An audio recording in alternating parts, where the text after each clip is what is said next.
Jesu. Hallelujah. Jesu. Hallelujah. Hallelujah. Kumnandi kubalana. It's nice to be here. Kumnandi kubalapha. It's nice to be here. It's nice to be here. Kumnandi ukubala. Oh hallelujah. Hallelujah. Oh hallelujah. Hallelujah. Asibonge bathandekayo. Oh, Thathela ithuba ndibingelele koTata Archbishop bonke abakhona ngabefundisi bonke ngomama ngotata ngabantu abasha insizwa odadewethu ngabahlabelelayo ufundisi esikhonza ngezikhalayo nawo wonke umuntu abasilekelelayo lapha eminyango siyabingelela kakhulu bathandekayo kwelihla igama lenkosi yethu Jesu. Oh hallelujah. Bathandekayo sekukhulunyiwe nokuhlangana kwethu kwacaciswa.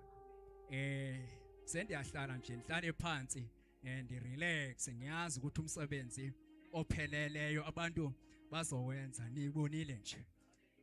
Kuyakhuleka kancane kancane. Bathandekayo umfundisi uginiswayo ke lo akukuningi endizokwenza bathandekayo njengamanje MC Bishop sizobheka emazweni ayisikhombisa amazwi la ashiwo nguJesu esiphambanweni sekushiwo ukuthi hayi akulona iphasika kodwa kuyevakala ukuthi hey khona into ya kunomvumo okhona ukuthi hayi ikhona into sithi ke eli iphasika la before iphasika noma sifesithi nje iphasika elincane kuyayiwa ngindumezulu yento lokho ke sikwenze sihlangene singamabandla wonke amabandla bathandekayo amkelekile ukukhona bayo lento kusekuthaneni kube khona lezinhlelo zamabandla ngaphandle kwawo ukuthi lento ayikho because ayilona ibandla leli so ukuze lento biyaqhubeka isekuthaneni lezinhlelo nezinhlelo zamabandla asibe sibakhona izokhona ukuthi ukuqhubeka lento mase bengabe sebengasekho hayi ke ngeke iziqhubeke ukusho ukuthi ke lento ukufa kwayo nokuya phambili kwayo kulele kuthina ya ukuya phambili kwayo nokufa kwayo kulele kuthina if siyafisa ukuthi ayingaqhubeki asiqhubeke singazi attend inkonzo singasupport isofa but if siyafisa ukuthi awuqhubeka kumbono uye phambili senzeke inkonzo kusho ukuthi ke kufanele noma isaziso sikhishiwe isimemo noma sifikanga moko wachola nje ukuthi kuyahlanganwa ufela ufike wena ngoba unibizelwe kuKristu ebukhona nibakhe namhlanje ke bathandekayo ngalomzuzwana nje endunikwayo ndizokwenza into ekuthiwa ke ifire dorolosa ifire dorolosa ke bathandekayo malichazwa eligama lisho ukuhlushwa kukaJesu eya esiphambanweni ya lisho ukuhlushwa noma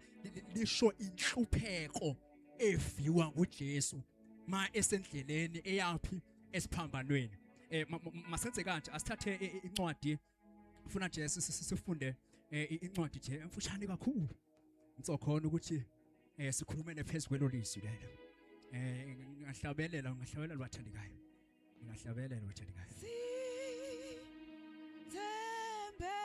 wena uluqedo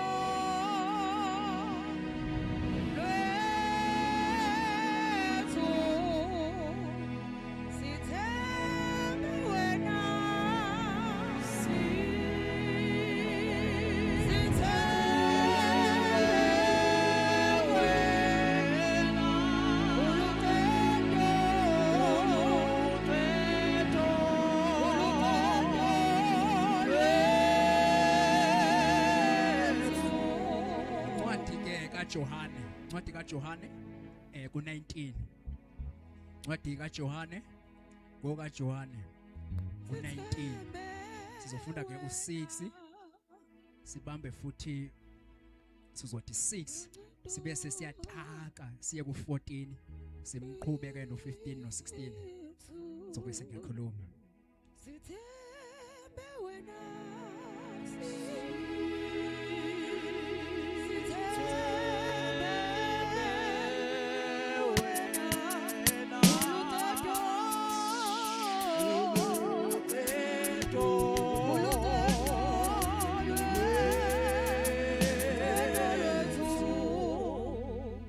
incwadi kaJohane 19 sifunde u6 sibe sesiyataka siyothi 14 ukuya ku16. Kwathi ukuba abapristi abakhulu nezikhonzi bambona, bamemeza bathi, "Mbethele, mbethele esiphambanweni." uPilato wathi kubo, "Mthatheni nani, nimbethele esiphambanweni, ngokuba mina angifumananga cala kuye." 14 ukuya ku16. Kwakulusuku lokulungiselelwa iPhasika, cishe kwasekuyihora lesithupha. uPilato wathi kubaJuda, "Nansi-ke inkosi yenu." Kepha bamemeza bathi, "Msuse, msuse, mbethele esiphambanweni." Wathi kuba uPilato, "Ngibethele inkosi yenu na?" Abapristi abakhulu baphendula bathi, "Asinayo inkosi, kuphela uKesari." Wayesemnikela kubo ukuba abethelwe esiphambanweni. Amen. Baba nalizwi lakho khuluma ngalo kumini egameni lika Yesu Kristu waseNazaretha. Amen. Oh haleluya bathandekayo. Ngomsuzu omncane kakhulu bathandeka, ngiyacela ukuthi nindiphe indlebe kokuba sikwazi ukuthi lokhu ekuzokhulunywa ngako njengamanje sikuchoshe kunjengoba kunjalo. Sikhuluma ke bathandekayo ngenhlupheko, ngenhlungu la eviwa nguJesu ngesikhathi eya esiphambanweni la ekuthiwa makabethelwe khona. Uma simbheka okokuqala ngokwendlela amacala akhe ohambile kukhulunywa, akufanele bangaba uyasikwa esiphambanweni ngoba uPilato selikhiphile igama ukuthi no, akanalo icala. Ngamanye amazwi bekufuze ngaba uyayeka lo muntu uyadedelwa. Kodwa amandla esiprofeto ngoba kunabantu abake bakhuluma ngoJesu ozoya ekufeni, manje akukwazi ukuthi athedelwe noma engenalo icala, kodwa akakwazi ukudedelwa angayi ekufeni ngoba sekuneziprofeto eziningi. uJesu nje wakhuluma wathi siyeza isikhathi sokuthi mina ngibethelwe. Ukhuluma akakabethelwe kodwa uthi siyeza isikhathi ukuthi lokho kufike. Manje akukwazi ukuthi ivimbeke nawo nakuba akanalo icala, kodwa kuyamphoqa ukuthi akaye ekubethelelweni ngoba ziningi iziprofethi. noIsaya uprofethile, noJohane uprofethile ngalo oza njengemvu eyofela abantu. So kuyaphoqa ukuthi akaye, alikho icala kodwa yiya manje isiprofethi. Kanti kanjalo umsebenzi wakho uyophelela lapha. Asithini ke bathandekayo, ukuza kwakhe uJesu lithi ke weza ukuba azofuna ukusindisa okulahlekile. Uma eza uza kwisikhathi la khona ekwakunendawo eyakhiwe ngazuthi litende, indawo yokuhlangana kanje, uthiwa kakunikho ethini elalikhona, kwakunezihenqo esasikhona. Bese kuthi ngaliya kula khona ke umpristi omkhulu waya ephethe imvu. Uma ifika nalemvu lapha ya uyokhulunywa maqondana nokona komuntu, kuthiwe ngayo lemvu izono zakhe azisuswe. Manje into esiyitholayo ke lithi ke zazingasuswa kodwa zazimbozwa, okuwukuthi zaziqhubeka zona sibakhona kodwa maqondana nazo kwakukhona ukuncengceza okuthize noma kubhabhathise nje, uyabo yona leyo nto. Uma ke eza uJesu ngoba abanye babo abantu babengenazo izinto zokuqhubha zisiwe lapha ya, okusho ukuthi bona babeyofela emanyaleni abo ungekhonto eyobahlangula ngoba abanye banako abanye abanako. Kwabe sekudingeka ukuthi ngegazi lomuntu oyedwa, lithi konke kwafunwa ekhaya ezulwini kwabheka lutho umuntu ofelayo. Wabe sevela uJesu lo ukuthi akathunywe yena ayofela laba bantu. Into eyidingeka la ukuthi igazi, njengoba kweligazi lesimvu ebezihlatshwa baba abantu sesiyambozwa izono, makuye ke ngoku igazi lomuntu ezingazumbozwa, ezingazufihlwa kodwa ezizosuswa ngalo. And futhi kuzoba kanye ukulenga kwakhe, kuzoba kanye kube wonke umsebenzi uyafezeka uyapheleliswa akufani nangoku nizobe nisizimvu nophinde nizibuyise uphinde nophinda ndazi ukuthi kangaphi kodwa lokuzoba kanye ngeke kuphinde kuthiwa ngeke sacela omunye uJesu uphinde kukhishwe umnono kuba kanye kodwa isizukulwane ngesizulwane siyosindiswa ngalo leli gazi bathandekayo bathandekayo sokhuluma ke bathandekayo ngefire dolorosa ifire dolorosa kabathandekayo iqala la ekuhlushweni la uPilato esenikela ngayo uJesu eya esiphambanweni bathi ngifuna uqala ndikunikeze ukuthi ufike kanjani khona lapho esethatha esiwesiphambanweni Jesu ukhuphukela entabeni lithi wafika wathandaza lapha ya ama-hour yabalo kuthiwa mathathu esentabeni ethandaza bakhona abafundi ayibathathile wenyukela nabo kodwa sithola isimanga ukuthi bafike bangayenza into ebebeyibiselwe entabeni lithi balala uma belala uthi mebuye uJesu bafice belele athi hey nina beningelindi na uthi khulekani kuba ningangeni ebulingweni aphinde futhi akhuphukele entabeni umebuya ubafica balele kuthiwa kubathandekayo wathandaza uJesu lamahora amathathu ethandaza umthandazo owodwa lefushane ngaka ethi baba lendebe ayidlule nonke akungabi ngentando yami kodwa akube ngentando yakho wonke lama-hour amathathu uthandaza nje lento elula kanje bawo lendebe ayidlule ngangabe ngokuthanda kwami mayibe ngokwakho kwaba ngu3 hours hey inoba kwanguwe nje angazi ukuthi kwakuyobe sonjani lithi wayejuluke wayekhala yabonakala ukuthi yayibambene entabeni ngoba lithi ukujuluka inyembezi zakhe kwaphenduka kwaze kwabonakala kuwukuthonsa kwegazi igazi lehla kuye ngesikhathi ekulomkhuleko kanti uzothi maehla nangu uJudas ngala uyodayisa ngaye uJesu lithi ke ngoJudas uqaba ikhuluma lento uJesu kuhleliwe phansi kudliwe wathi ngoba ngiyazi ukuthi la phakathi kwenu ya siyahleka sonke kumnandi ya kodwa la phakathi kwenu ukhona yonikaphela wathi omunye ingaba hayingeka kodwa la phakathi kwenu ukhona oyonikaphela noma oyonikezela ngabo lithi ke bathandeka ngesikhathi ehla uJesu lapha ya lithi ke ngoku kwabe sekuqhamuka ke ngoku la uJudas esakhona nalempi ezobamba uJesu nakhona futhi laba bantu bezayo babengenazo isiqiniseko ukuthi ungubani uyena muphi ngoba uvakala uJuda ethi uyofike ngimange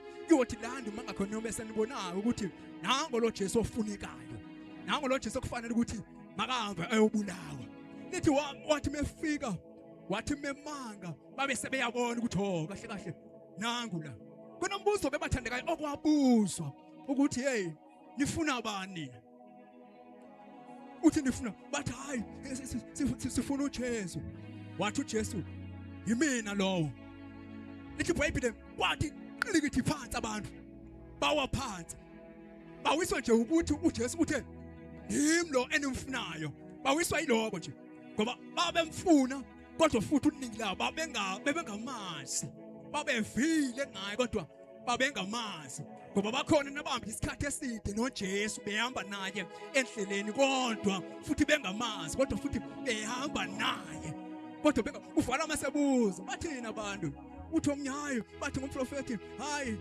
uthi nina cikili kwathuleka kwaqhamuka uPetro wathi hayi wena indodana yomuntu uJesu laba noma behamba naye kodwa futhi abembulelekanga ngaye kodwa kubo ukhona ngoba singahlangana sihambeni sonke kanti khona abangambulelekanga ngaye kodwa futhi bakhona nabambelulekile ngoJesu uma bebathandekayo bemthatha lapha uJesu lithi ke bamhambise kwinkundla zamacala ngoba kwangamelwe kube ukuthi ubekwe icala lingazange lithethwe kwafikelwe esinqumeni sokuthi ngempela lo muntu unephutha lithi ke wahanjiswa izigaba ezingu5 waqala wahanjiswa uAnasi la ekwafike udaba lakhe labekwa basho ukuthi wenzeni bamangelela ngani uAnasi wabe seyabheka umpristi wabona ukuthi hayi maqonda nalento nishoyo nomthetho wala ukuthi uthini hayi sonikabona icala mina kodwa akanidlulele noma kulapha kuKefasi mhlambe uzoyixazulula le ndaba bahamba bafika kuKefasi mabefika babeka izinto azenzile kwathiwa ukubona indoda wathi mebheka uKefasi wabona ukuthi hayi lento la kabona icala yena la kwathiwa hayi animdlulisele nimdlulisele kuPilato mefika kuPhilato wafika wacubungulula uPhilato wacubungulula wathi hayi ake nimkhuphule sepha kuHerode mhlambe uHerode uzoza nesixazululo la kulento le wahanjwa wahanjiswa kuHerode mefika kuHerode kulethwa izinto amangalelo ngazo ebheka wathi kuyangihlula ukuthi ngathi unecala lomuntu menje animphindise khona pha enisuka naye khona kuPhilato uhamba ke lesigaba esingaphi esingu5 okusho ukuthi amaqala kaJesu ayisigaba esingaphi esingu5 manje ufika kwesibini ke la kuPhilato lithi uPhilato ke wabe sehlala esihlalweni ihlalo esithiwa ihlalo somusa mehlala kwesihlalo kula khona abe sesehlulela khona nakhona icala uyasho ukuthi no andiliboni inhloba likho nomuntu ufanele ukukhumula kodwa kwaforce ukuthi amandla lento kufanele iyophelela laphi esiphambanweni yila khona uPhilato athi hayi izandla mina ngiyazigeza amaqondana nolomuntu ngoba lento nimangalela ngayo andiyiboni ayilona icala leli enikhuluma ngalo kwakufanele ukuthi ke uyakhululwa lapho kodwa akakhululwanga yaye futhi kunamazwi abawakhulumayo becindezela uPhilato kwaphoqeleka ukuthi lo muntu lona akamnikezela uPhilato ekuthanena kahambe ayobethelela yilapho ke bathandekayo ngifuna siqale khona ngevaya dolorosa yethu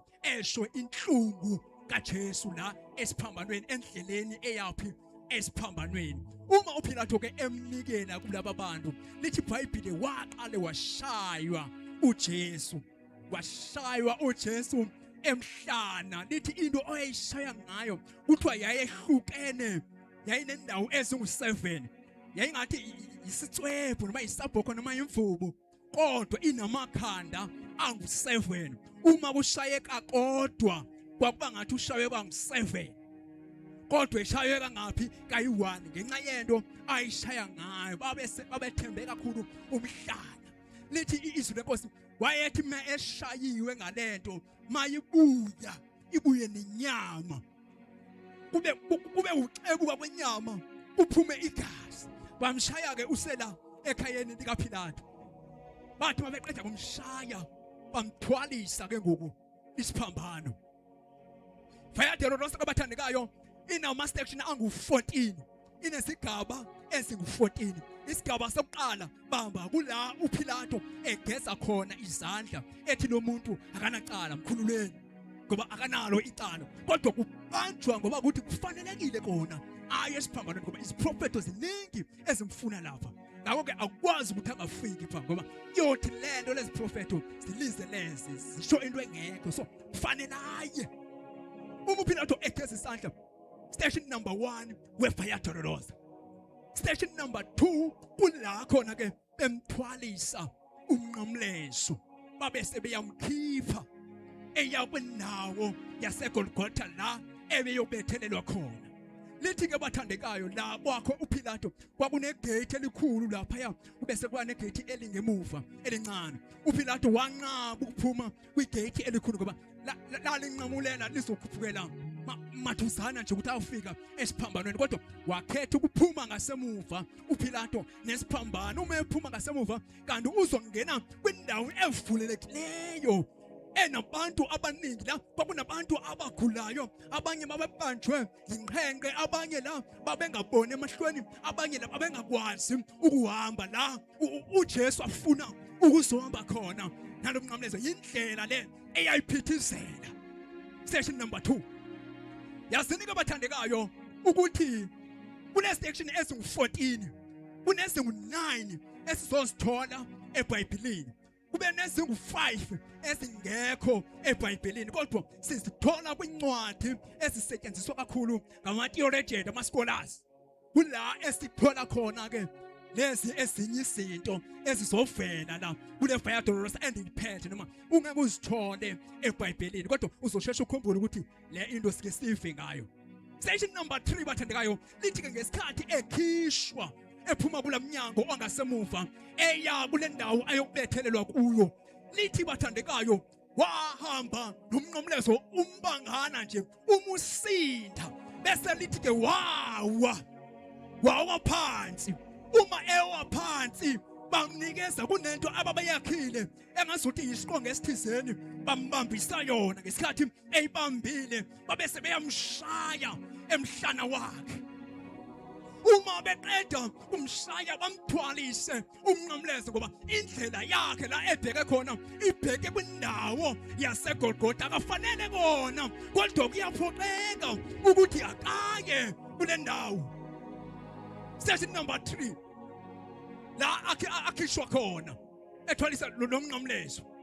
Ukuwa kwakhe bathandekayo akuvaliwe ezwini kodwa ukhona kulezi ncwadi endikhuluma ngazo ezisetshenziswayo ngamascholaars. Sekunye bathandekayo. Station number 3 lo. Wona ku station number 3 utraditional awukho ezwini la amanye akhona ezwini. Station number 4 uthiwani ngoJesu? Uthi uJesu ngesikhathi bathandekayo ebheka kule ndawo ayobethelela ukuthi wahlangana noMaria nayo itraditional ngeke uyithole eBhayibhelini ukuthi wahlangana nomama wakhe uMaria okunguyena ozalile uJesu. Uma ehlangana bedibana la espacini kule ndlela lithi bathandekayo izwi lenkosi kwavuka umhenqo kumama kaJesu. Ethi mbheka uJesu waba nomunyu waba nenhlungu njengomzali azivayo womntana wakhe. Uma eva lezi inhlungu umama kanti noJesu enhlizweni yakhe uzokhathazwa ukubona umama wakhe ekhathele ehlupheke ngoluhlobo. Section number 4. Section number 5 kuthiwa bathandekayo kwahlanganwa nendoda ebizwa ngokuba nguSimoni. Lithi kuthiwa nje yayivela nje ekuhamba hambeni yaseKurende.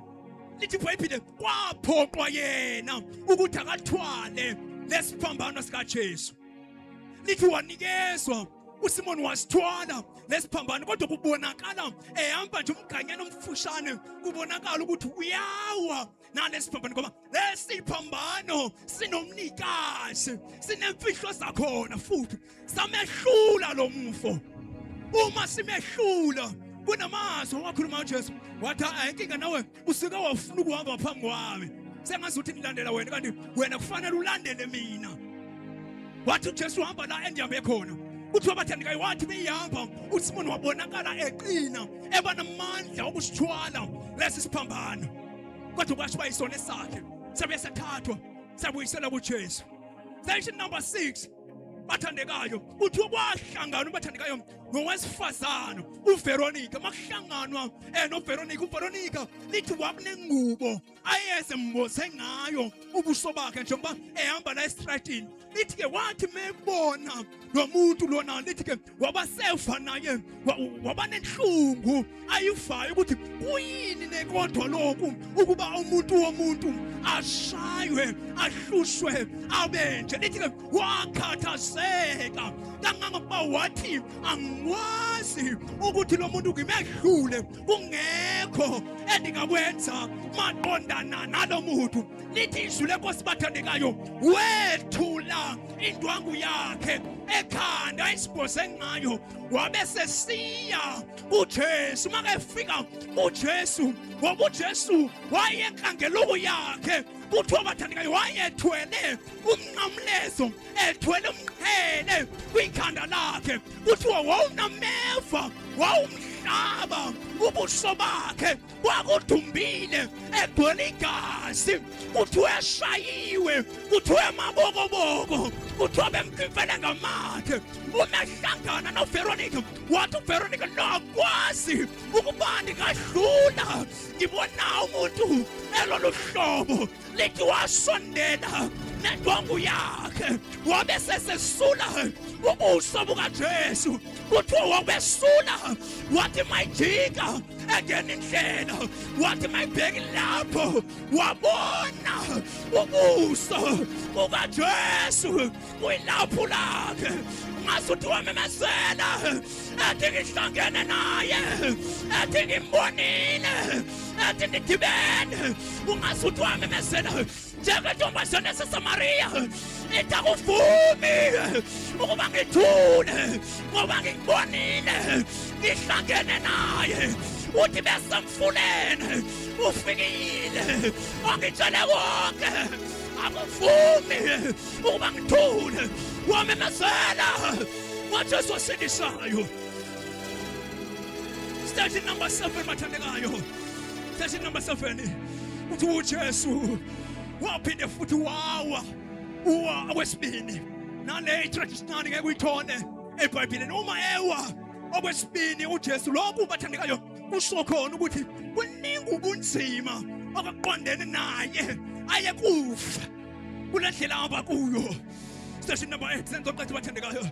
Station number 8 lithi ke bathandekayo wahlangana nezintombi kunezintombi bathandekayo ahlangana nazo uJesu kulesifrata hamba kusho ebheka kwindawo yobethelelwa kulo kuthiwa ke bathandekayo lezintombi zathi masimbona uJesu zenza isikhalo noko zifa inhlungu nenhlupheko abhekene nayo uJesu lithi zakhala lezintombi kodwa uJesu uyazikhuza uthi hayi intombi zaseJerusalema lalelani mushani mina ukunikalela kodwa engakwenza sikhaleleni nina uthi makunje emthini omanzi kubeke laphi komileyo sikhaleleni nina isikhalo senu masingabi maqondene nami because mina undlela yami uqhanso luyofeswa. Station number 9 lithi uJesu futhi waphinde wawo bathandekayo ukwesingaphi kwawokwesithathu nako futhi utraditional ngeke ukuthone eBhayibhelini uma ke ewa uJesu ewa okwesithathu bathandekayo lithi wabeke ewa ke okugcina lokhu kwesithathu ngoba wasayibhekene nendawo ayobethelelwa kuyo iGolgotha yaseyikhona yasemkhanyana ngasuthi bathandekayo ngikamemezela ukuthi ke ukuwa kukaJesu kwakusho ukuthini bathandekayo ngoba kufanelekile bathandekayo ukuthi sisibonde ezinye imfihlelo ezikhulunywa yizwi lithi bathandekayo ngesikhathi uJesu ewa evuka ephinde futhi awe aphinde futhi avuke lithi lento lethe yaba yimfundiso ukuthi maKristu nanoma yini enibhekana nayo noma ubunzima enihlangana nako ukungakanani noma kunuwisa kodwa ningawi nife lapho kodwa maniwile niphinde niphakame ningashiyi isiphambano kodwa niphakame naso nihambe naso noma sifike isimo esizoniwisa ningayilahli lento yiwani niphinde nifuke amanye amazwi imeseji yalapha it does give up yebo kunzima kule ndawo endikuyo kodwa siphambanweni yaya kodwa kuyonifela yaya yebo bangishayile yebo ngibethiwe yebo ngihlushiwe yebo ngithukiwe kodwa ngibuyele emuva yaya noma betha wani noma kungenzekani kodwa ndiyaya yebo isiphambano siyangisinda ndiyawa nokuwa kodwa ngiyavuka ndiyawa nokuwa kodwa ngiyavuka ngoze kuyofika ngoze kuyofika athi station number 10 lithi bamkhubula ingubo zakhe benza amaqashqashi ngengubo zakhe ngaleso sikhathi ke bathandekayo wasefikile endaweni esigameko bamkhumbula ingubo zakhe bethi amaqashqashi ngaso benikanikana ngengubo zakhe isiprofetho ke leso esikhona esizwini before afike ukuba prophet uphinga ingubo zakhe bayokwenza ngazo amaqashqashi behlukaniselana ngaso awasafeseka bathandekayo isiprofetho zonke sezofeseka. Number 10 number 11 bathandekayo lesofa kuwo because ezinye ezintathu zingane kwamazwi ayisikhombisa angizifika kusona kodwa unumber 11 ulo esizokhuluma kuwona. Namba bafana bathandekayo lithi ke uJesu wathi sefikile kwindawo yesiganeko wabekwa phansi kwathathwa izandla zakhe savulwa phezu kwesiphambano, isiphambano sibekwe phansi, kwabuyiswa isando esikhulu, kwabuyiswa isipikili zavulwa kanje izandla zenkosi yethu Jesu yabethelelwa ngalapha, kweqiwa kwesiwa ngalapha, sangena isando, kwehlikwa kwezinyaweni sangena isando, wabe meqedwe ukubethelelwa, wabe seyavuswa ngesiphambano, wabe seyamiswa, wazeneka uJesu izandla zakhe zifuza igazi, imilenze yakhe ifuza igazi. Uyapha uJesu esiphambanweni, uyofela abantu ukuba nabo basaphilayo bangabi saziphilela bona, kodwa ukuphila kwabo baphilele yena. Kwenzekani Jesu noma izinto zikhona kodwa ngivaphi, ndiyaya ndiyonifela noma nganishaya kodwa ndiyaya ndiyonifela, ngoba ukupheleliswa kwayo lento ebengiyisele isesiphambanweni.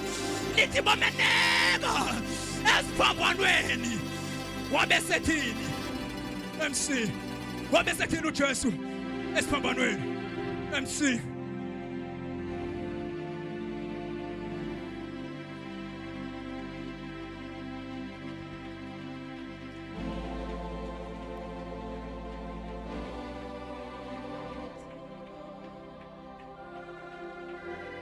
Baba bathethelele ngokuba bakwazi abakwenzayo. Baba bathethelele ngokuba bakwazi abakwenzayo. Ey siyabonga. Siyabonga. Khangela khangela khangela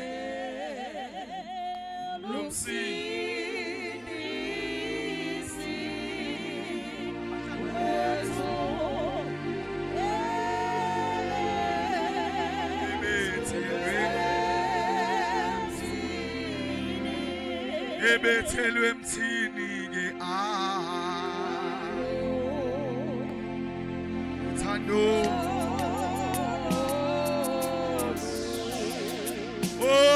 lungaka ke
Jesu. akabo uyabona umuntu kakone afika azocela into ethelelo umthethelele uthi usamthethelela aphinda konke akabo aphinda abuya icela into ethelelo amen unezinto ezimbili ehlulile khona uxolo khona into ethelelo yabona uxolo uma umuntu ecela uxolo ubuye umbuzo uthi usone kangaki kodwa into ethelelo ayibuzwa akabo uNkulunkulu yingakho athi baba bathethelele ngoba bakwazi abakwenzayo baseshayiwe emvimbivimbi emthwalisa akabo uNkulunkulu wayehambewa abuye avuke akabo uNkulunkulu silanje ngoba uNkulunkulu usasimele amen bacela baningi sebadlule emhlabeni ngengidabukela abadlula bengatholanga lutho khona abanye bahambe bangazinange inkosi uJesu uthi yasindisa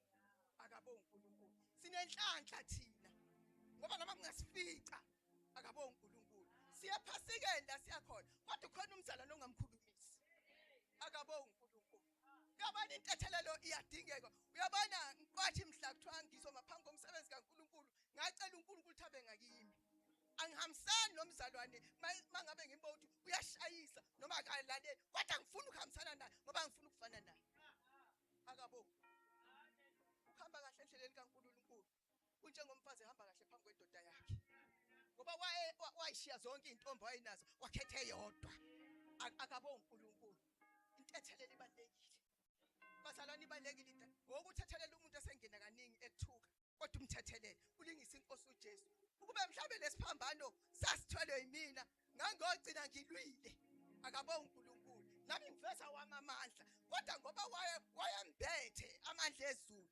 intethelelo inkulu bangcwele ihluxolele akabo uNkulunkulu uyabona lokhu ubheke nje nasekhaya ingane kunomngane omzukulu wami ekigange uNkulunkulu athatha uswazi athi ngixolele mkhulu ngixolele ngeke ngiphinde ngikwenze ngixolele mkhulu bese ngiyafunda lapho adlule 2 days uyaqala uyakwenza futhi umkhulu ngitheni hayi mkhulu ngixolele ngeke ngisakwenza impela ke manje ngeke ngibuye ngikwenze ese kokuthatha ayifaki indu athi awegogo naku ngifa ngoba ucelile uxolo wamthethelela wamyeka kodwa manje lo muntu uyaqhubeka usiyadinga ukuthi ayikuthole ukuthi lento ayenzayo ayikho right akabo uNkulunkulu intethelelo ibalekile nawe okhona ungambheki kahle zike ixabane sebandleni zigqoka ingubo efanayo zibe igege edressini kodwa ixolele manje ixolisa uphinde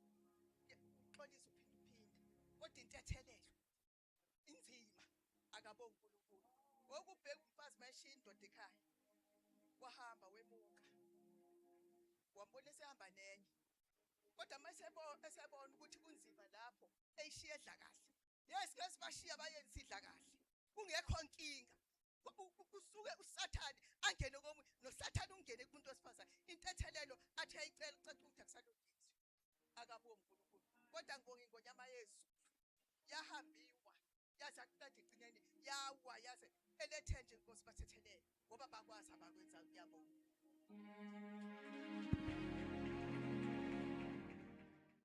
Pastor Khawula amen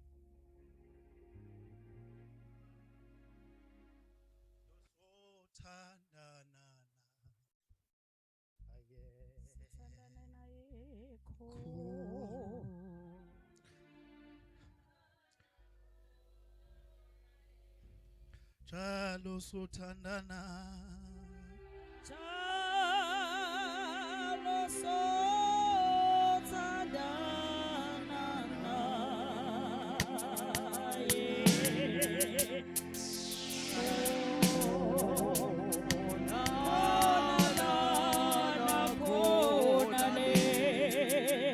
Jalo sothandana naye Jalo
ngiyabingelela indoda yombono egameni lika Jesu Kristu waseNazaretha. Ngibingelele odokotela bonke, bingelele abefundisi, bingelele kuthiwa ama-ushers, bingelele u-MC, umshayi wogubhu. Ngibingelela umzimba kaKristu owayewanikela ngelinye ilanga kwachitheka igazi ngenxa yokuthi kwakufanele kuzalwe amaKristu. Siyabonga ke bazalwane, siyabonga ngale nkonzo. Kukhona kumyalezo omncane before ngene bathena 23:43 ngizoba nawe eBhayibhelini ufike uthole ukuthi kuthiwa wathi uJesu uza kuba nawe eparadise. Ukusho lokhu uJesu bafowethu kusho kwiselelesi akade enaso esiphambanweni. Ake sibhekeke ukuthi uJesu uma ngabe esiphambanweni kuyindoda engenacala, kuyindoda ethe noma uPilato esethi cha angiliboni kodwa kwathiwa yiye. Kodwa uma iyiswa esiphambanweni baba Bishop uShezi uyiswa nezelelesi, ngoba umuntu ongenalo ihlazo kuyathanda ukuthi afakwe kubantu behlazo isikhathi esiningi.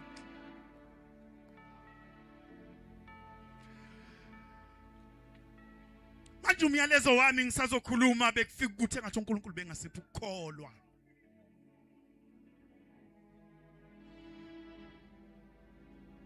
Sithe iselelesi isesiphezulu esiphambanweni number 1. uJesu uma ngabe bembethela bambethelela phansi, uthena uma ngabe esho idororosa wathi bamshayelele phansi, babe sebeyamthatha baphakamisa isiphambano. Uthe masiba phezulu isiphambano wabe sebabukela phansi.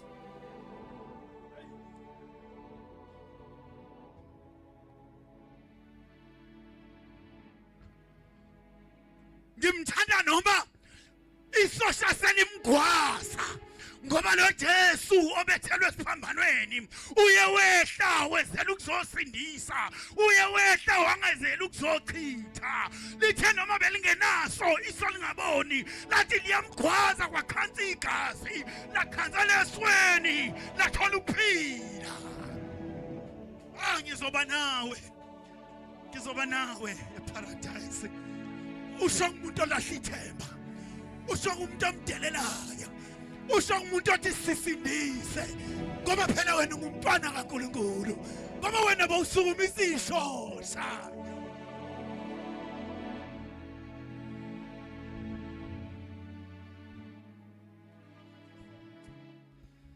Khuluma ngoJesu womusa okuye kwathi umkhumbu sekuvuke izivunguvungu, bakhumbula ukuthi khona esinaye lana. Wavuka wathulisa umoya, lwaqhakazela nolwandle. Namhlanje uzosheselela esini, uthi ngizoba nawe. Mhlambe bawungaphuma lana namhlanje ukade ungenayo lento kaKristu, kodwa ngifuna ukusho into eyodwa. Ayivunguvungwini zonke ayivukayo kubantu bonke abakudelile, kodwa yena kadelani.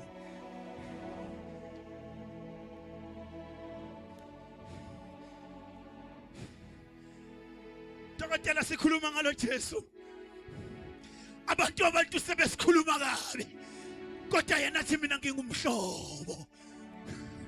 Khuluma ngalo Jesu, abantu sebekudelile MC, athi mina ngingumthokozisi. afike zehle inyembezi afika kubuyisela ithemba nakusiselelesi labuya ithemba noma belikhuluma sikhuluma kabi sikhuluma ngokwedelela kodwa yena akazange aphikisa wathi nje into yodwa ngizoba nawe ngoba khona zoba nathi nasentweni zonke ezisivukelayo khona izinto ezisivukela emakhaya khona izinto ezisivukela emphakathini kukhona izinto ezisivukela emabandleni kukhona izinto ezisivukela emisebenzini kodwa khona zoba nathi Nkosi mayinibusise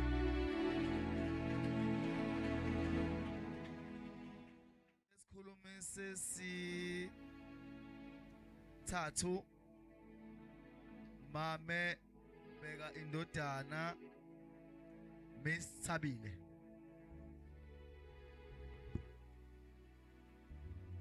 Ngokuyithoba ukukhulu ngicela ukubingelela abaholi bonke abakhona egameni lika Jesu haleluya ngibingelela ibandla likaNkuluNkulu elikhona kulendle egameni lika Jesu haleluya ngibingelele our worshipers ngibingelele nomphathi wabo uMr Khumalo ngale eceleni kwelihle igama lika Jesu owasifela haleluya ngibingelela ibandla likaNkuluNkulu lonke egameni lika Jesu haleluya Oh Jesus. Miss Thabile go kaNdlovu isibongo okusho ukuthi khona into ebonakala kumoya MC haleluya Kuyavela shuthi khona osekuvela ngoba sinaba prophets abayipopolayo iseza ngoba masikumoya sibona izinto ezingakabonwa abantu ngamehlo enyama haleluya izwi ke bazalwane engize nanto njengamanje uJohn uchapter 19 uverse 26 ngicela umzalwane okwazi ukumemeza ozongimemezela leswi ozongifundela nje egameni lika Jesu ngicela ungifundele siswami verse 26 Kuthe uJesu ebona unina nomfundi amthandayo bemi ngalapho wathi nina mame bheka indodana yakho sisa ukwazi ukumemeza haleluya ngicela ke sithi yebo lina amandla yebo lina amandla yebo lina amandla yebo lina amandla yebo lina amandla lina amandla yebo lina amandla yebo lina amandla yebo lina amandla akasisho kokugcina yebo lina amandla yebo lina amandla lina amandla yebo lina amandla lina amandla yebo lina amandla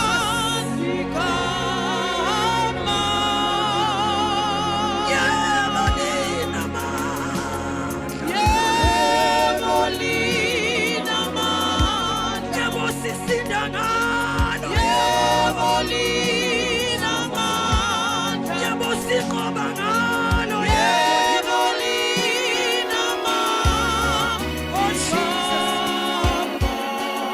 haleluya haleluya ngicela ungihambele ngayo nje ukhona lento enidlala ngayo noma kuthiwa imadolina noma yini kodwa ungihambele ngayo nje leya mpahla egameni lika Jesu lithi ke iBhayibheli bazalwane lento sifundayo kuthe uJesu umebona umfundi amthandayo yayizwa ngicela silandelane uma ebona umfundi amthandayo bese lithi okay uma ebona unina nomfundi amthandayo bemi ngakhona isithi wathi kunina mame bheka indodana bese sisho sithi indodana bheka khona legama lezulu lithi bheka manje sivele sitshela ukuthi inhlamba ke bazalwane indlela esikhule ngayo kanti isizulu lelizwi bazalwane uma uJesu esho kanje Kuyacaca ukuthi uJesu uvele wayeselimele wayesezinhlungwini. So uMaria nje kuyingane yakho kwawena ngabe usuquleke angazi kangaphi. Angazi ngabe wawusawuthelwe kangaphi kamanzi ngoba uyayibona ingane ukuthi hayibo. Kodwa into ayishoyo sangathi manje uJesu noJohn bavudle esine sonto. Uthi ningabe nisanaka lokho enikubuka kimi. Kodwa uma esho lamazwi wayengasho ngicela ukubika. Awubazalwane angilinganisa ukuthi mhlawumbe uma ngenza isibonelo. Wayengasho ukuthi wena njengoma wami ngibheke bese mina ngibheka wena. Kodwa wayeshiya umyalezo obalulekile ebandleni emhlabeni. Wayethi njengoba ngihamba bandla likaNkulunkulu thandanani. Wayethi nje take care of each other. Njengamanje ngiyahamba kodwa ukuze ngikwazi ukufinyelela la niyakhona ayinto ezonisiza thandanani. Awule voice bazalwane nixolele. Sike mvuselana nikule insuku manje yezwe ukuthi sengiyeza ukuthi wayethi take care of each other. Ngicela uzela ngiyathanda ukudemonstrate abazalwane. Ngicela sisomi ume la bese ngihlala phansi. Ngiyacela ume ngala mfethu, ngiyacela ume ngala. Ngicela bawu2 abagqoke okuhlukile, ngicela bame la phambili. Thandanani abazalwane, ngiyacela kwabahleli phansi abagqoke okungafani. Shothi ngidinga enye i-uniform ngala i-uniform. Yes, ngiyacela engafani bazalwane. Akithi manje silala sikhona sihlanganise amabandla. Uma ke ethi thandanani angifuni ukwenza ngebandla eli1 ngoba bangaze bathandane bodwa. Okay, ngicela nehlele phansi ngeke yenzeke kahle mani la phezulu bazalwane. Ngicela nibhekane nje la phansi nibhekane. Ngicela nibambane nenze isekli bazalwane. So uma njengebandla likaNkulunkulu njengomzimba kaKristu singasho ukuthi mina ngoba ngigqoka ugreen kusho ukuthi ngizothandana nogreen. Ngingasho ukuthi ngoba ngigqoka uwhite ngizothandana nowhite. Ngingasho ukuthi ngoba siswekile sigqoka black sizothandana sobabili. Kodwa take care of each other. Okay. Ngoba uma nibambile le angeke kube khona ukuhlukana emabandleni. Ngicela uphume mama umeceleni. Niyabonga bazalwane savuleka isikhala. Ungahambi ma. Ngokuthi aphume ameceleni. Savuleka isikhala. So bazalwane uma isikhala sivuleka uSathane uhleze emela elinde. Uhleze equthile. Ngesikhathi ephuma uyangena. Babambene kodwa ngenxa yesikhalo sivulile. Sekukhona isitha. Yaqala ingxabano emabandleni. Uthena njengoba ngihamba mama ebheka indodana bheka unyoka. Lawo nto isho ukuthi thandanani. Take care of each other. Uya mawami. Ngibona kubhala 7 minutes angawuqedi. Angawuqedi bazalwane. So ngesikhathi bebambene kanje leyo kubambana ke idinga ukuthi nihlale emthandazweni ngoba kumele kube khona i-connection. Ngoba uma nibambene engekho yena lizovuka iqonsi lakaNdlovu. Kuzovukani iqonsi lakaNdlovu ngoba isibongo nesibongo sineqonsi lakhona. Lento eyenza ukuthi kube nzima ukusebenza kubaholi ngoba fanele umholi nomholi understand ukuthi vele uthabile umthetho wakhe uyaziwa vele ukuthi unje so akasakhuzeki ngoba kuthiwa hayi vele isindlovu siyaziwa so awu abantu bakacele niyabazi abantu bakaNdlovu hey kodwa uma sifike sabambana sathandana kuzophela lento yayibongo neyibongo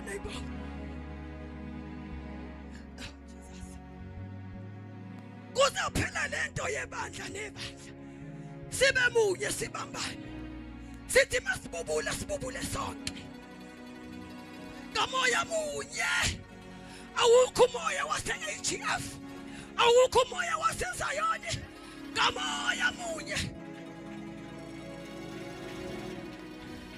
haleluya moya munye noma singagqoka ngokuhlukana kodwa umoya munye balekani bazalwane uma ke sithandana nakho ke asithi ke uhlulekile ukuthanda ke uhlulekile wazi akesho uhlulekile sengenza isibane asithi ke usahlulekile ukuthanda kodwa ngenxa yokuthi leyo thando lithi incandweni mayicula uthando luyabekezela so la kukhona uthando kukhona ukubekezela so uma umzalwane wakho ekulimaza ngoba vele niyathandana nibambene uzombekezelela ubekezela uze ukuthi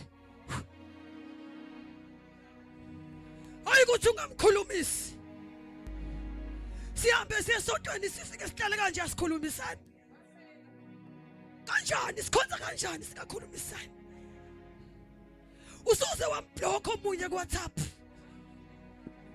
kulekheni uthando lele sashiwa nanto take care of each other uma nibambene kanje nonke nibambene nimoya munye nizokwazi ukubekezelelana amukho umuntu ozoshiya ibandla ngoba linyaziwe walimala washiya angeke kwenzeke ngoba yini nibambene nimoya munye ena kugcina abazalwane take care of each other owakini akukho kwahlukana kodwa umoya munye uNkulunkulu munye haleluya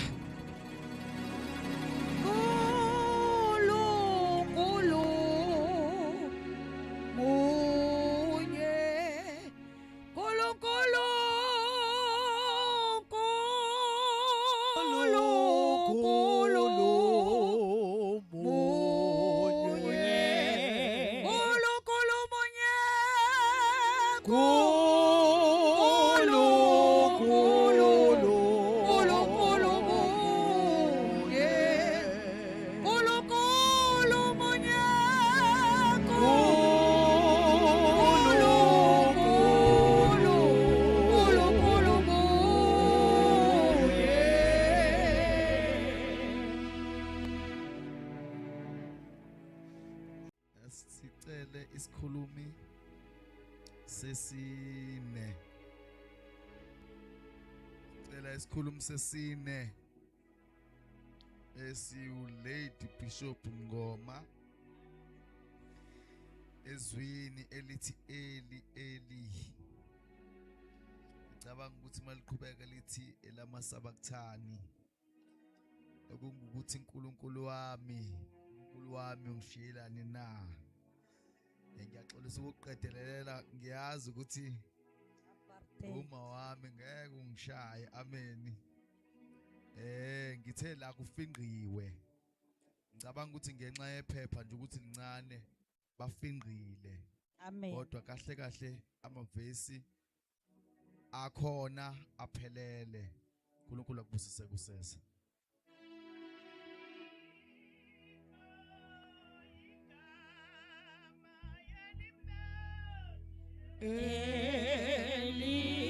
Nani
Jesus.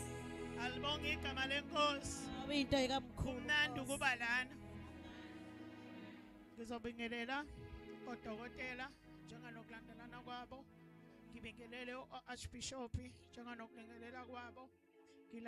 Ngibingelele o-late bonke, o-late bishop, o-late president, o-late all bonke bazalwane ngiyabonga egameni likaJesu. Muhle kuNkulunkulu ngiyambonga ngosuku lanamhlanje na akekho bazi ukuthi uzobe khona. Kodwa ngomusa kaNkulunkulu naku sikhona abangcwele. Bengilokhu ngikhuleka enkosini ngoba mengike ngahamba mhlamba ngaye Albert kuvele kuthiwa sleeping for nothing bangcwele ngisengisho njalo. Sengivele ngilaliswa ngale kwesizathu uma bebona mina nje babona umuntu ogulayo. Hayi ke ngomusa kaNkulunkulu ngiyaphila. Ngiyambonga uNkulunkulu egameni likaJesu kuba la ngalolu suku bangcwele. Ngababaza ngibhalwe emazweni ayisikhombisa ngathi ngoba yini ngathi hayi kungenxa yomusa kaNkulunkulu. Manje naku umusa kaNkulunkulu wanele thina sonke ke ngoba neculo lisho njalo. Lithi umusa kaNkulunkulu wanele sithina sonke. Kumnandi ukuba lana ke bangcwele ngoba ngayikhethele mina ilanga lalibalele. Ngikhetha uNkulunkulu ke ngenhlanhla mina ngikhethanga umuntu. Mina ngakhetha uNkulunkulu ngoba ngangibona imisebenzi yakhe emihle awayengenzela yona abangcwele. Nanti usuku lanamhlanje ngifuna ukuphikisa leli igama elisho baba udingiswayo athi yiphasika elincane yiphasika elikhulu ngoba ilona lokuqala baba udingiswayo. Ithina esiqalile alandela yayenza amancane. Thina likhulu lethu lanamhlanje likhulu baba udingiswayo. Ngifuna kulonyaka ugcine emkhulu ukuthi yiphasika elincane yiphasika elikhulu leli ngoba ithina esiqalile. Into eqalayo iyona enkulu. Ngaleke bangcwele ukuthi ngizeke ama-minutes ami ngwadle ngoba ngiyathanda ke bangcwele bomama ngiyanithanda egameni likaJesu. Ngifisa ukusho ukuthi bomama ngiyanithanda egameni likaJesu ngoba bonke labantu ngaba bekho makuba nikho nina. Baba ngiyanithanda ngiyanihlonipha ke nina ngiguqa ngisho phambi kwenu ngamadola ngikwazi ukuguqa kodwa ngiye ngithobe ngifuna ukwehla kakhulu ngenxa kaBaba. Ngiyanibingelela ke futhi egameni likaJesu ngencwadi yami evuliwe bangcwele ekuthiwa ngikhulume ngayo ethi Eli Eli elamasabathani ongokuthi uNkulunkulu wami ungishiyelani. Bayashiwa ke abantwana benkosi ngenxa yokungazani naye. Bayasala endleleni bangcwele. Umuntu ebesesho njengoba ngisho athi uNkulunkulu wami ungishiyelani. Kanti ngeke phela ungashiwa ungazani naye. Funa wazane naye kuqala before ungashiwa. Ngoba ungazani naye ubone ngathi uyakushiya inxa yokuthi awazani naye. Bangcwele ke sazane noNkulunkulu ngoba siyenzeka izinto phansi komthunzi welanga kodwa sazana noNkulunkulu. Ngiyancenga bangcwele ngiyancengisisa njenganencwadi eshoyo eBhayibhelini ethi ngiyancenga abazalwane ngiyancengisisa. Ngiyancenga ke namanje ngithi ake sazane noNkulunkulu khona sothi masikhuluma naye ebese yasizwa inkosi enibusisa. Amen. Hallelujah. Sicela ukunika ithuba isikhulumi sesihlanu ubaba udokotela Archbishop Shezi Sihlobo. Usihlobo ezwini ngumiwe. Ezwini ngumiwe baba udokotela Archbishop Shezi. Amen.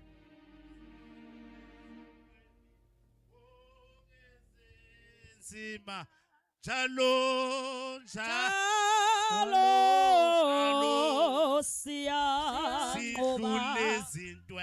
sidlule ezintweni ezinzima. Sidule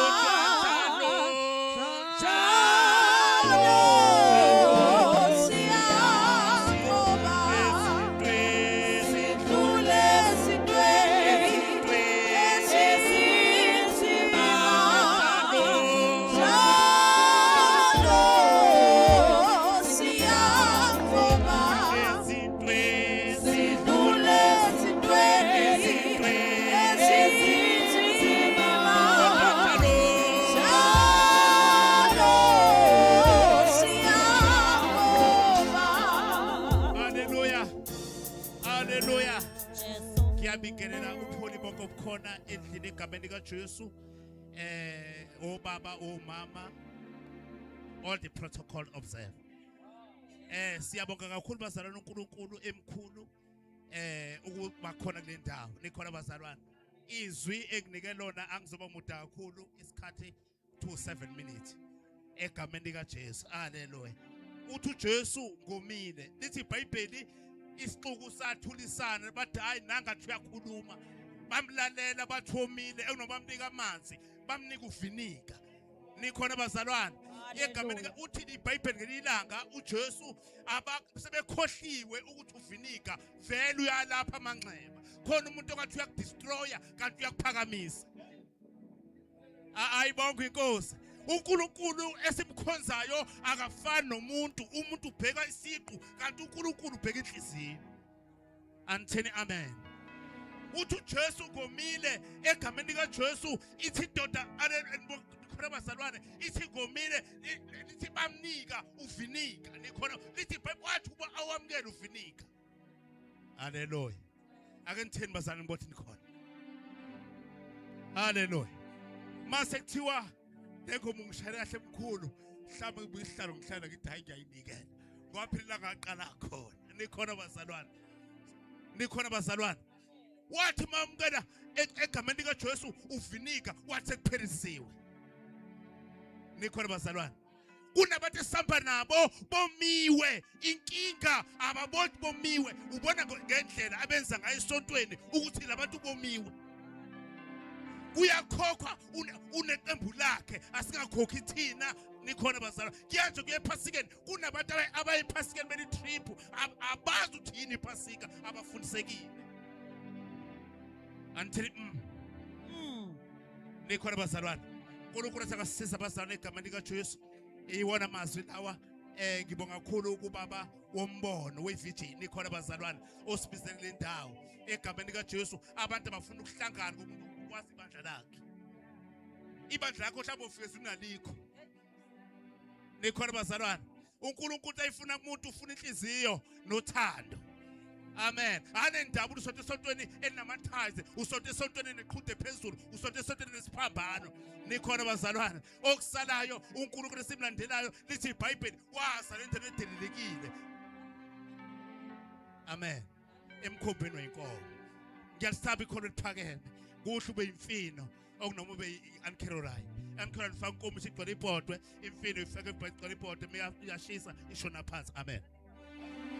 Uzungembathe moya, uzungembathe moya, uzungembathe moya, uzungembathe moya, uzungembathe moya,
ubaba udokotela uArchbishop Khumalo.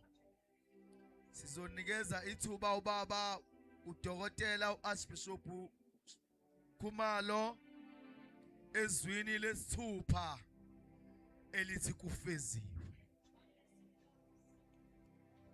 Ngiyanibingelela bazalwane egameni elihle lenkosi yethu Jesu. Jesu Nkosi. Hallelujah. Amen. Amen. Jesu. Hallelujah. Ngibingelele bonke abazalwane egameni lika Jesu waseNazaretha. Amen. Hallelujah. Badokotela abapostoli bonke siyababingelela egameni elihle lenkosi yethu Jesu. Amen. Siyabonga uNkulunkulu ukuthi ungenze ngama. Hallelujah. Agcina nini kuma emazweni. Hallelujah. So masizoma bazalwane emanzini ayisikhombisa sizile kuzo shothina okudingwa yithi. Kodwa sizosho okudingwa uyena. Ngoba lesikhathi ayesho wayingasho ngoba kumnandi. Futhi wayingasho ngoba kukuhle. Wayingasho ngoba sikucabangela. Amen. Kodwa wayekhuluma seyinhlungwini. Asizile kuzokhuluma uthina ngoba kunezinto esingesikwazi ukuzenza. Kodwa ukhona okwazi ukuzenza. Hallelujah. Uma sizokhuluma kulamazwi ayisikhombisa la eqala khona ethi nje bathethelele indawo enkulu kabe engeyona yethu ngoba uthethelele into angayazi, uthethelele into angayiqalanga. Hallelujah. Uma ngileli verse la John chapter 19 verse 30 lizothi ke lona wathemva kuba sewuphuzile akazange athi kufeziwe kodwa kwafuneka kube khona into ayiphuzile. Awazi ukukhuluma ungenayo into oyiphuzile, awazi ukuma pulpit ungenayo into oyidlile, awazi ukuba nombono ungaboniswanga, awazi uqhamuka ungazi kodwa into oyaziyo into engenile. Athi umpostoli Paul akusiteyimi ophilayo kodwa uKristu ophila kimi. Asithuyiwe kodwa sizosho into eyashiwo. Asizosho ukuthi mhlambe sizophendula kodwa sizokhumbula into eyashiwo. Sizosho into eyashiwo indoda. Asishonga ukuthi sizosebenzisa ubuciko kodwa sizosho into eyashiwo indoda. Uma benginesikhathi bengizosho ngijahela 7 ngawuqeda. So uma benesikhathi bengizokhuluma asizele ukuzojikisa kodwa sizosho into eyayishuse einhlungweni. Umuntu wayithwele imbawu, hayi babasalwane, wayithwele imvimbo. Uzokhala semini uthi kufeziwe. Lana mntaka baba, ngitshela wena uyayazi indaba uma kuthiwa sawunenxeba. Uyazi makuthiwa contact phethe. Usuya ngase ngiyakwazi ke mina basalwane. Amen. Ngikhuluma kahle ngoba ukhuluma nomuntu owaziyo. Lalela. Sizongena isibhamu egazini kuwe. Uma kuzongena isigaba into yokuqala mfundisi, masingena egazini yinye into eyenzekayo uyoma. Uma siwomile kunezinto ezenzekayo kube sekuba mnyama. Lithi iBhayibheli wathi sekufeziwe wasegebisa ikhanda lakhe wafa. Uma mngena into engena, hayi mina ngiyakwazi ukungena kwesibhamu egazini. Uyabona mase singenile ikhanda liyatsheka ube sengathi uyama uthi uyadiyasiyazela kubanza bese kuyoma. Inkinga abantu masiwomile yini abazokunika yona. Kungenzeka abazali masiwomile bakunikeza upoison esikhundleni sokuba bakunikeza ezokuphilisa, kanti bathi bakunika upoison bayakwakha.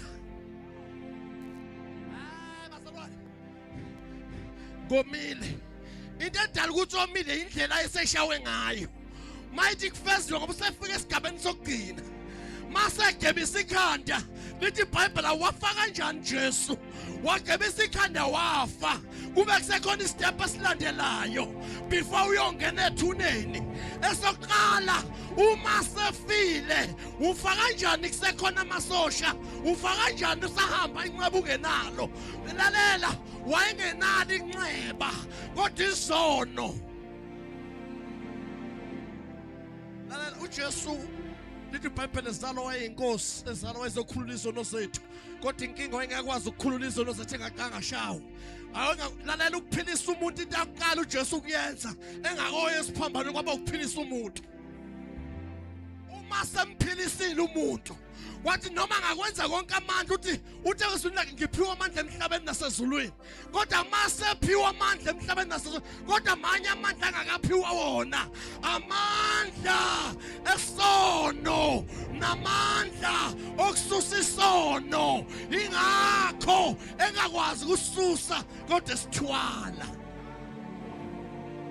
abesethi kufeziwe wasegebisa ikhanda wafa kodwa inxeba likabi khona ngoba mase kukhona inxeba ila sekuzoqala khona kube sengena izono uma seyithwalile izono kube sekuphuma igazi kuphuma amanzi athi yena ungamanzi okuphila odle mina udle hayi abazalwane uma sithi manje sikhumbula igazi lakhe sikhumbula isikhathi sakhe sizodla igazi lakhe sidla inyama yakhe kodwa sikwazi ukudla masakhala yena athi kufeziwe kufanele kube khona ophilayo kuphila isoni kuphila isosha igazi lakhe laphuma lavula amehlo ukuba khona kwaJesu alenge esiphambanweni savuleka amehlo wayesethi kufeziwe yenzekile intando engayizela emhlabeni noma sengingaphinde kubaba kodwa siyenzekile intando sengishayiwe kodwa siyenzekile intando mntaka baba thatha uJesu ukuze kwenzeke intando inkosi nibusise sicela ukunika ithuba izwi lesikhombisa ndiyawubeka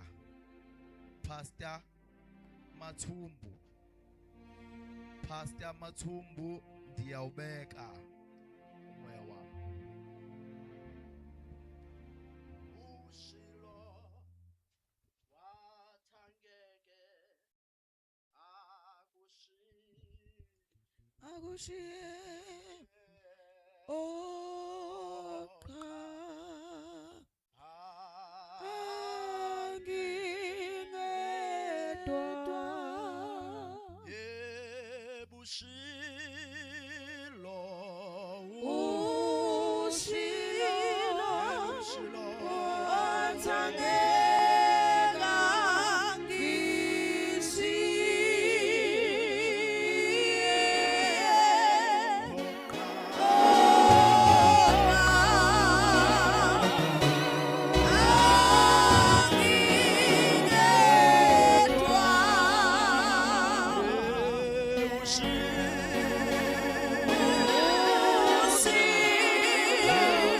wathangeka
bazalwane ndibulise bonke abefundisi okanye ndisho kanje ndithi nje ndibulisa umzimba kaKristu wonke egameni likaJesu.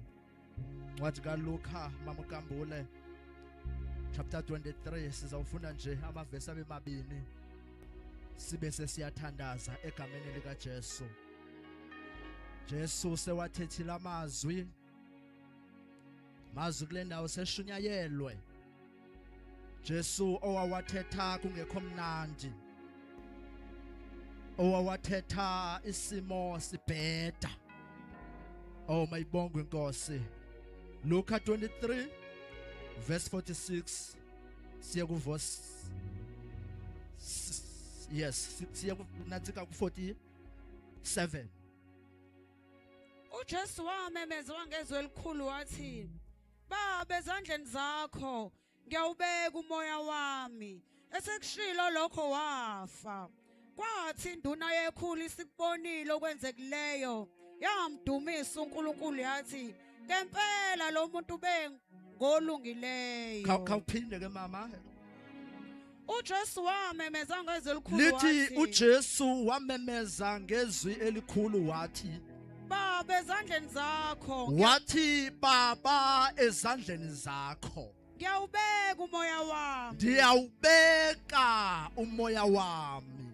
Ekushilo lokho wafa. Ekushilo konke lokho wathini bazalwane? Wafa. Yes. Kwathi induna yekhulu isikubonile okwenzekileyo, Yes. yamdumisa uNkulunkulu yathi, ngempela lo muntu bengolungileyo. Yathi induna seyikubonile konke lokho, yaqalisa ukumdumisa ngoba kukhona abantu abazoyibona ipotential yakho sowungasekho emhlabeni. Oh mayibongwe inkosi. Okay bazalwane, apha sikhuluma amazwi akhulunywe nguKristu Jesu esesiphambanweni. Okokuqala, uKristu Jesu uzile emhlabeni ukuzofa efela mina nawe. Uzile emhlabeni ukuze enze kube khona uxolo phakathi komuntu noNkulunkulu. Apha sifunda khona simona uYesu egqibela ngomkhuleko. Mayibongwe inkosi. Uqala ngomkhuleko aqede ngomkhuleko. Uthini xa iqala? Okokuqala uYesu bathandekayo ngumuntu womkhuleko. uYesu benguNkulunkulu 100%, enguNkulunkulu 100%, engumuntu 100%. Sikubona phi lokho? Sikubona ngesikhathi uYesu ayobula kufa uLazaro. Lithi iBhayibhile wakhala. Kanjani uNkulunkulu akhale? Ukuthi khona isayidi apho khona umuntu, kube khona isayidi apho khona uNkulunkulu. Inhlungu zasimva wayeziva uKristu Jesu. Sasithi xa zifika kuye avakalele uKristu Jesu. Ingakho sithi bawo bathethelele kuba bayazi into abayenzayo. Uqala ngokuthethelela nto leyo engasunyayizwayo emabandleni. Thina sishumayela ubungcwele buhle, kodwa ukhona omnye ozombona uKristu enganalo uxolo nomnye umzalwane. Okwesibini, sibona insindiso. Kuthi noba babembethelela uKristu bebaninzi, bebabini, kodwa kukhona lona owavuka ukuphenduka isimo singavumi. Wathi mandife, kodwa mandife sendiphendukile. Wathi namhlanje ndizakuba nawe.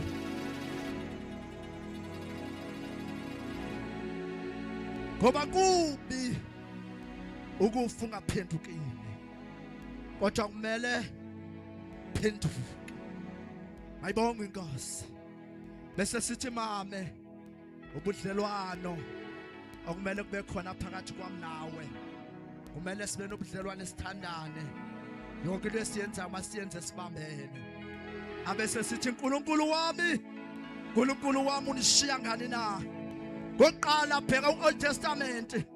Uthi andikukushiya andikukuyekela. Ngamanye amazwi umuntu bukaKristu wabona ungathi ushiyiwe nguThixo noma engashiywanga nguThixo.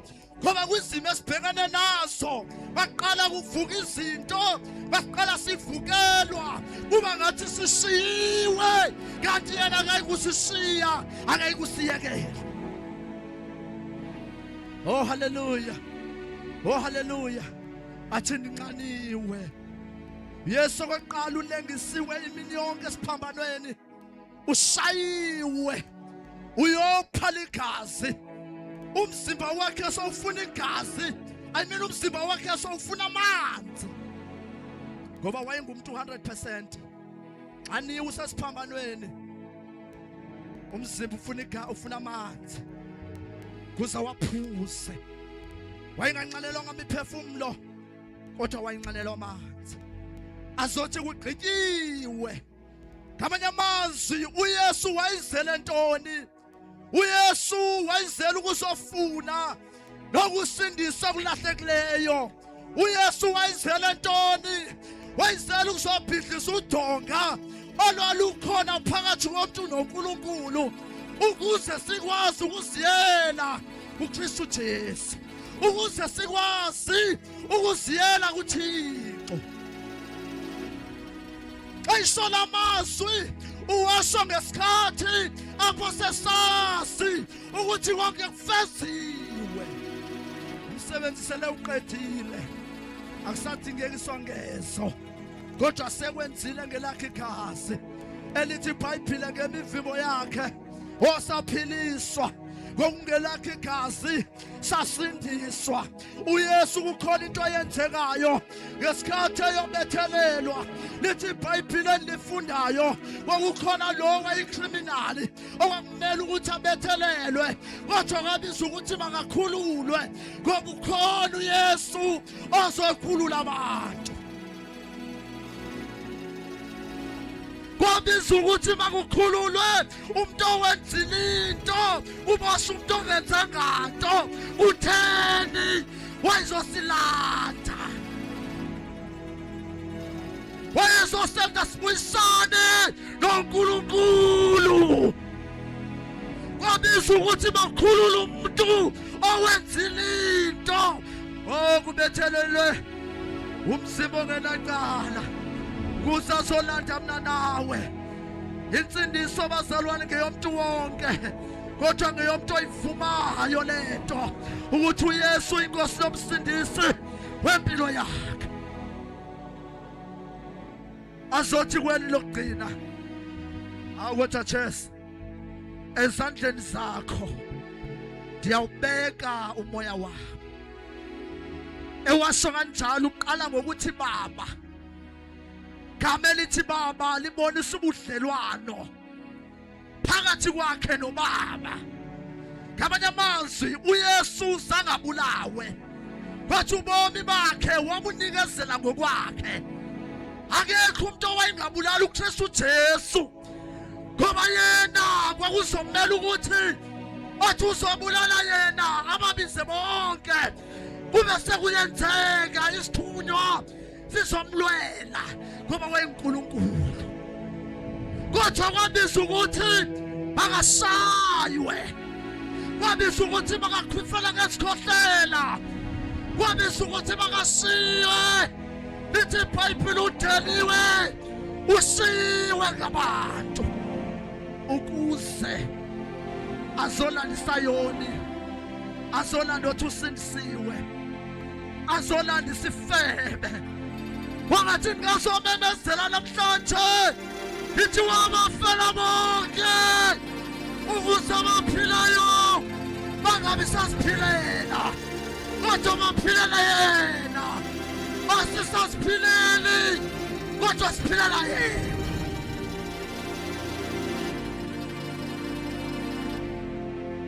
Wabizwa ukuthi engenzanga nto, abe wesitulweni sokwenza.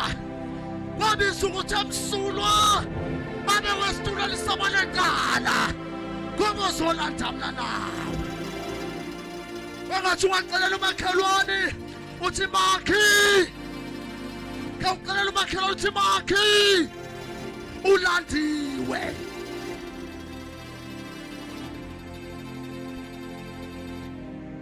Babe ezandleni zakho. Ndiyawubeka umoya wami. Thandaza umthandazo. Owawukade uthandazwa ngamaJuda. AmaJuda wayithi xa izolala, bazalwane, ngoba okokuqala xa uzolala abathandekayo awazi noba uzovuka usaphila na.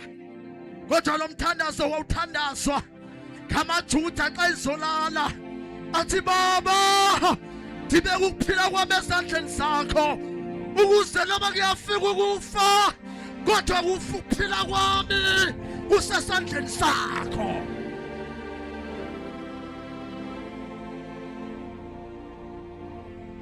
noYesu wathandaza, thena ungazothandaza. noYesu walingwa, thena ungazozivumela izilingo. Uyabona izilingo siza ngabantu bonke. Uyabona iBhayibhile siyaliphatha abathandekayo, kodwa kunzima ukulicacisa iBhayibhile ngoba uthi unombono owule Bhayibhile, bakuvukele bonke abaphatha le Bhayibhile. Utheni kunjalo? Asingabo bonke abathi Nkosi Nkosi abayobona umbuso wezulu.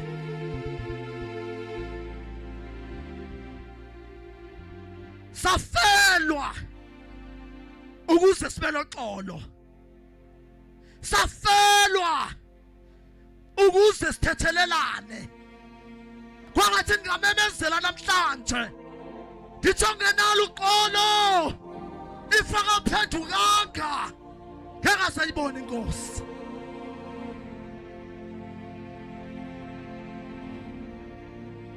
Yesu uqhubile umsebenzi. Akusadingeki into, akusadingeki isongezo. Kwakade ngena upriest ayongqengqezela iziphambeko zethu. Wafika yena wangumpriest omkhulu, wafika wasenza abapriest sonke. Namhlanje siyakwazi ukuziyela kuNkulunkulu, siyakwazi ukumshumayela abesesindisa abantu. Ingakho sithi yena woyiza lonke linanibulalekayo elisinwa ngumthwalo ndinikeza ukuphumula, ngoba wena ufuna abanganamithwalo kodwa yena ufuna abanemithwalo. uThixo waqola nisikelele, asiphakameni sibe ngenyawo sizothandaza. Siphakameni inyawo sizothandaza. Uyazi kuhle bathandekayo ukuba sihlangane kanjena ngezwi likaThixo. Kuhle bathandekayo ukuthi sinxibe izambatho nezimpahla sizinxibileyo.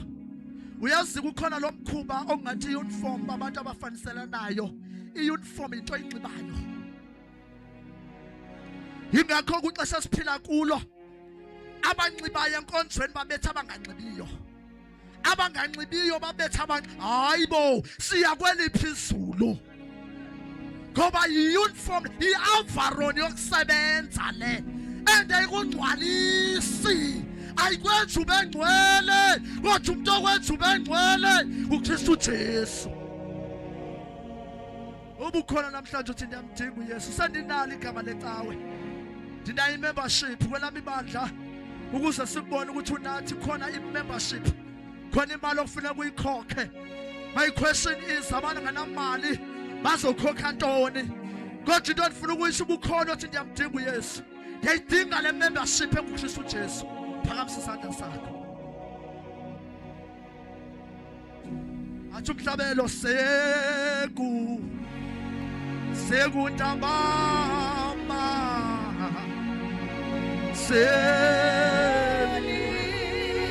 yakuzosona. Uyabona khona into ayishoyo athi nanga amathunzi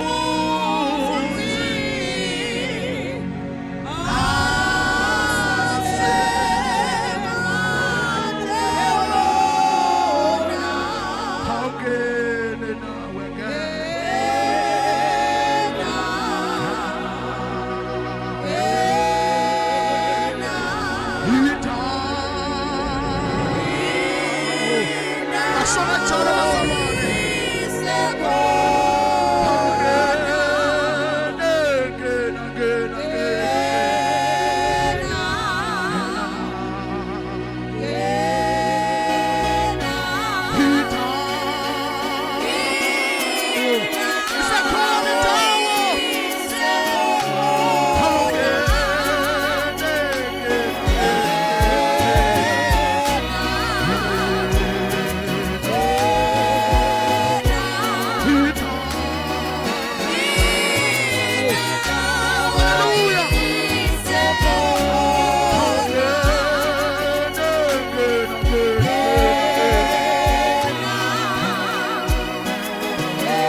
Jesu.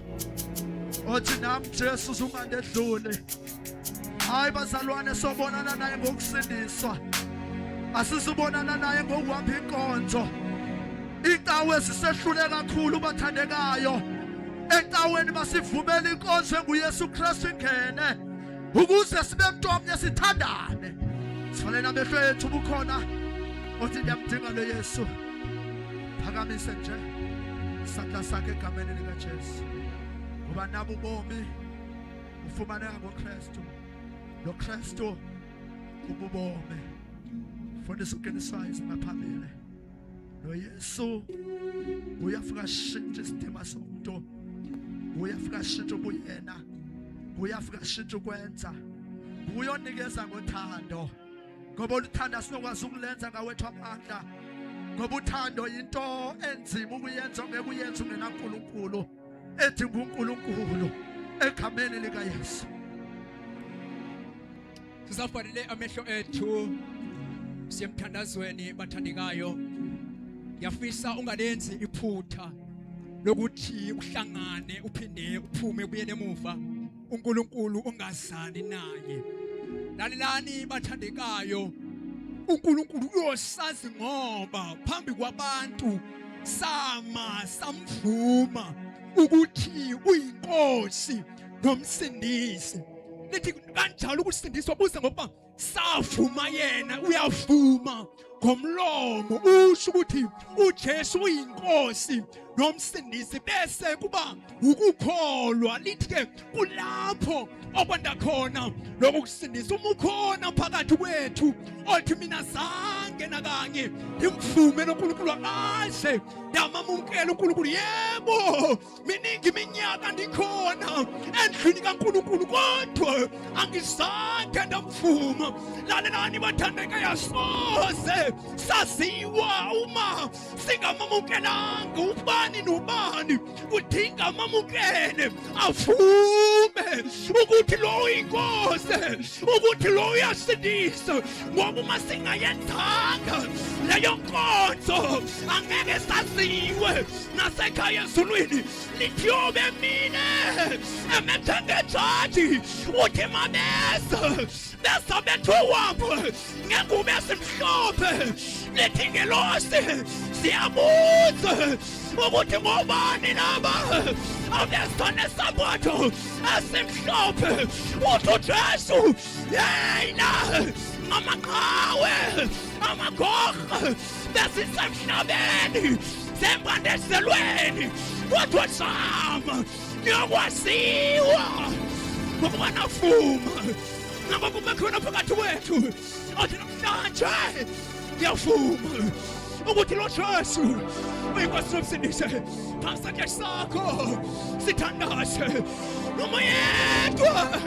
Lithi iBhayibheli bathandekayo, sathenga imoto izulu lathula, sathenga imizi izulu lathula, sathola imisebenzi izulu lathula, kwazalwa abantu izulu lathula.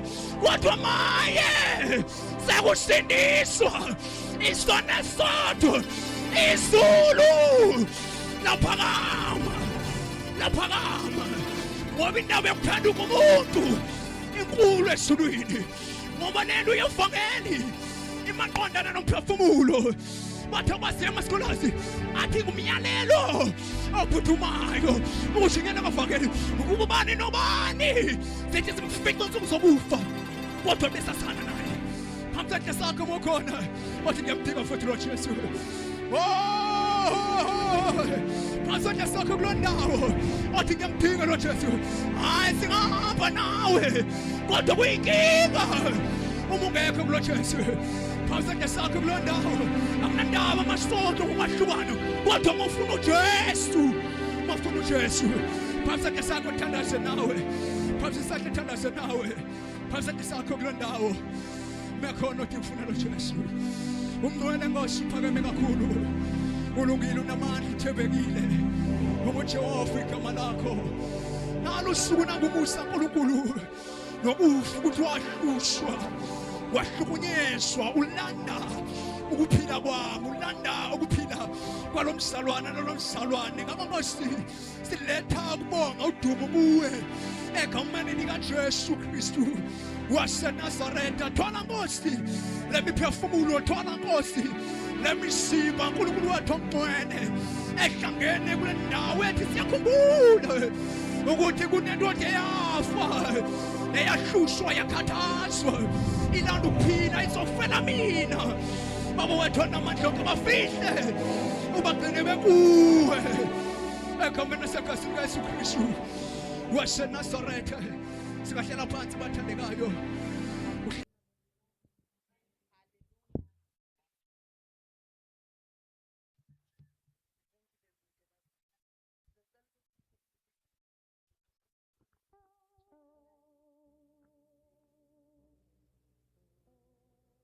Semnikeleni bazalwane, amen. Igama lami uMile Sibongo wakamwandla, ngiyamthanda kakhulu uNkulunkulu, amen. Ngizothanda ukubingelela bonke abafundisi bazalwane ngezikhundla zabo, amen. Sicela ungifundela ukuze nithi nicetshisiwe kokuningi nibe ngabaphanayo okuya kuveza ngathi ukubonga uNkulunkulu. Bazalwane different version yama. So bazalwane le yami ithi lo nalo wanikele njengalokho ayikhethele kona enhlizweni kube kungabi ngokubuka nangokucindezelwa ngokuba uNkulunkulu uyamthanda onikelayo ethokozile, amen. So bazalwane ngizocela ukuthi ningilethele indishi zokunikela egameni likaJesu. Bazalwane njengoba selishilizwe bazalwane uzokhipha lokho uNkulunkulu akubusise ngakho bazalwane. Asiboni labazalwane abaphatha 200 babamise phezulu kodwa ilokho okusuka enhlizweni yakho okubonwa uNkulunkulu, amen. Alisefani namanye amavangeli katho